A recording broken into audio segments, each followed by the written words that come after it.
Motoran itu buat senang-senang, buat kita bisa ketemu teman baru, buat bisa kita datang ke lokasi yang baru, punya pengalaman baru. Jangan sampai hobi senang-senang kita ini jadi bikin kita nggak senang. Makanya jangan lupa lu perhatiin tuh masalah safety riding, perawatan motor terutama. Lu abain beli gear seadanya. Skill lo juga harus lo tingkatin, men. Jangan cuma ngandelin lo udah lulus ujian skill lah saat bikin SIM. Kan habis seneng-seneng juga lo pengen balik ke keluarga lo.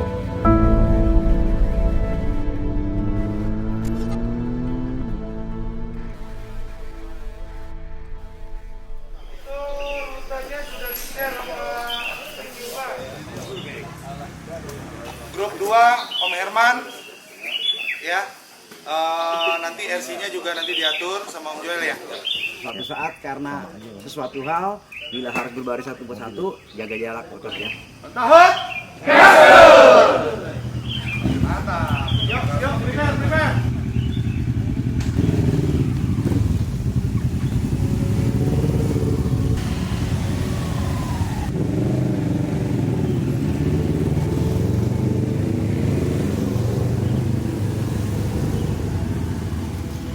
Cara Brojak 3 ini ide awalnya dari beberapa kali kita touring overland secara grup, terjadi beberapa accident yang dialami sama teman-teman gue.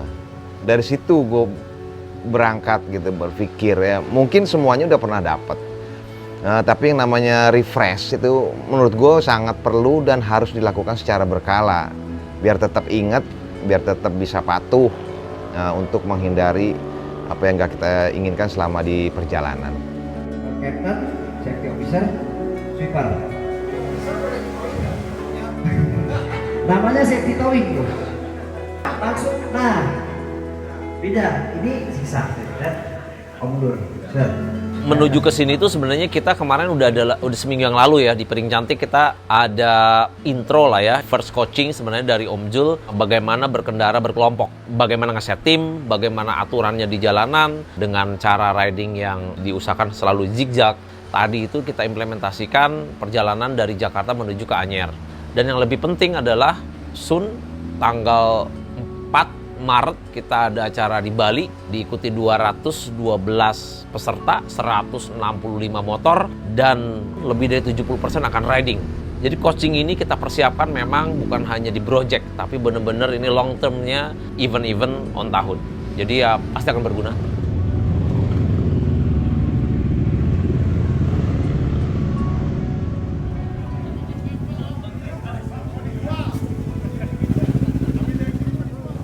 Ya berbahaya ya. Nah artinya motor makin kenceng makin stabil, beloknya makin susah.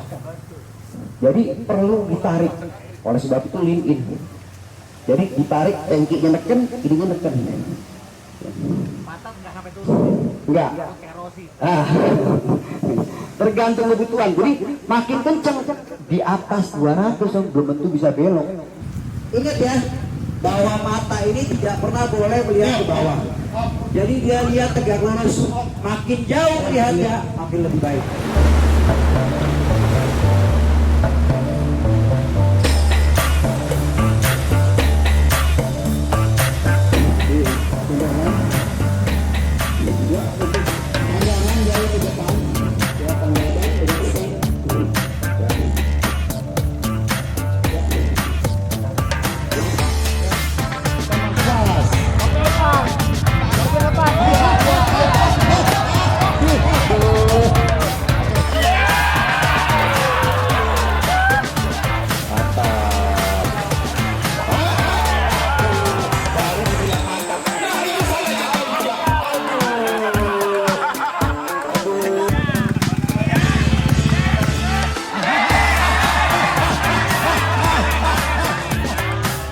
Paling antusias hampir semua antusias ya. Tapi yang uji cobanya itu nggak berhenti-berhenti, ada Om Yanwar, ada Cak Nur, ada dari Bandung juga ada. Ya kalau Om Yanwar mungkin belum pernah gitu, harus belajar dulu lebih panjang ya. Hari ini kita disuruh fokus, gas konstan, rem kaki, sama mata ngeliat ke kon. Yang gue lakuin adalah gue lihat kon, masa gue nggak lihat depan? Jadi gue masih colong-colong lihat depan. Jadi akhirnya gue jatuh. Gue jatuh di putar full sama angka 8. Ya abis syok aja ya. Abis syok ya. Ya tapi pesan gue buat seluruh Hooders ya, ini kelihatannya sepele, tapi basic motor kita sendiri harus kita bisa kuasai.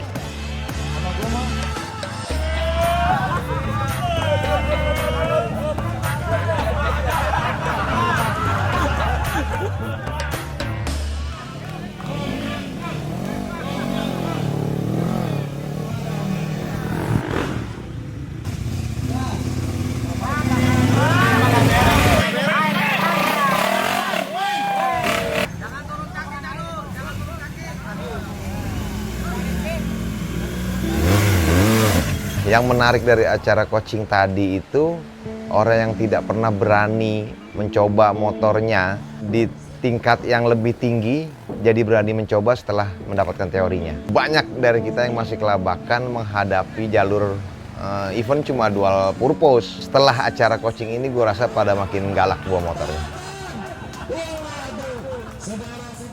Yang terjadi keseruan sebenarnya. Jadi gimana ya, kayak semakin dia jatuh semakin kita sorakin gitu, kita horein gitu kan. Jadi mungkin maksudnya penyemangat buat coba lagi. Tiap chapter tuh banyak yang baru-baru. Kadang kan yang pindah dari biasa metik, dia tertarik ke on the hood gabung, ya mungkin suatu pelajaran yang berharga. Nah tadi ada coaching klinik, otomatis standar kita berkendara itu tahu gitu.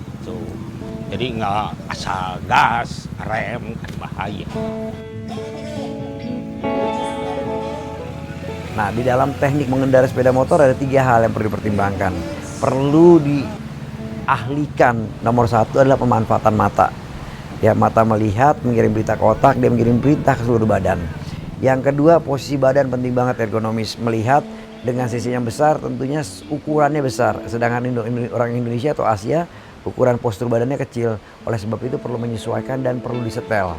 Setelah dia kenal kendaraannya, dia diajarkan dan tahu tata cara mengendarai, refleks yang menyelamatkan. Refleks menyelamatkan itu tidak harus berpikir, tapi dalam saat emergency bisa mereaksikan yang tepat.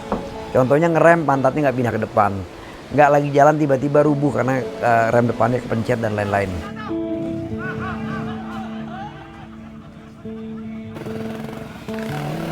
Wah, luar biasa ya, antusiasme teman-teman, ternyata memang responnya juga bagus. Pada waktu coaching juga ternyata pada banyak yang ikut turun dan itu luar biasa. Saya pun nggak ngira karena kebanyakan senior kan jauh lebih tahu daripada kita gitu ya, yang lebih baru. Nah, tapi ternyata menarik lah. Kemudian yang agak sulit adalah mengatur waktu dengan para coaching yang jadwalnya luar biasa sibuk. Mengatur buat nge-arrange pertemuan awal, pertemuan ketiga, technical meeting, sampai akhirnya acara ini berlangsung. Hanya itu aja sih, kalau selebihnya orang Sunda bilang goloyor begitu aja. Terima kasih ya buat teman-teman yang udah datang dan juga para support-support yang kemudian udah membantu kita buat jalanin acara ini. Semoga di kedepannya kalau Jakarta bikin acara lagi pada datang ya, jangan enggak. On the hood, gaskeun.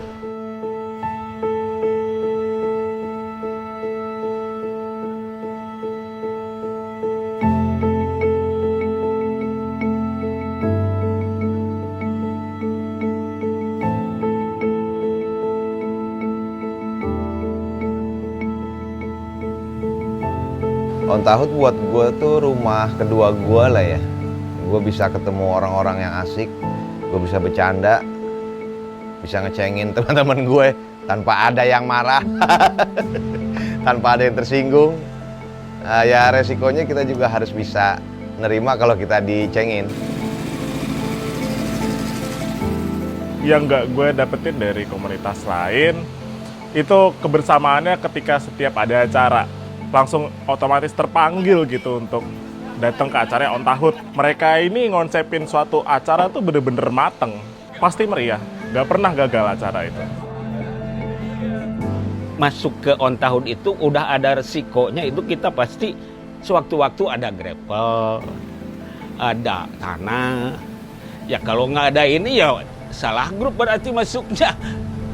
Itu jadi ya mesti skill lah, skill mesti diperdalam. Setiap kita ngegas itu adventure. Jadi kita nemuin hal-hal baru yang walaupun jalurnya udah pernah kita laluin, pasti feel-nya apanya semuanya tuh beda. Kita selalu bilang berdoa selesai. No, berdoa tidak pernah selesai. Sama dengan tujuan. Tujuan kita udah kembali lagi ke rumah dengan ngecas recas nih habis kita beradventure, gembira dengan aman kumpul sama keluarga. Ini yang paling penting. Ini prestasi buat kita untuk mengupgrade diri kita lebih baik. Jangan kayak Ilham, ya kan, Riau, apalagi Om Elang. Itu Om Elang ugal-ugalan. Di Project 3 kita perbaiki itu semua. Oke? Sampai ketemu di project-project berikutnya. Buat Hooder semua, ini penting nih ya buat lu semua nih. OnTahood ini kan udah mendunia nih. Riding di jalanan, lu pakai atribut OnTahood, lu diliatin orang-orang. Jangan sampai malu-maluin deh nama OnTahood. Kalau lu memang misalnya bisa jaga itu, lu bareng terus sama kita. Kalau kagak, simple, gua kick lu.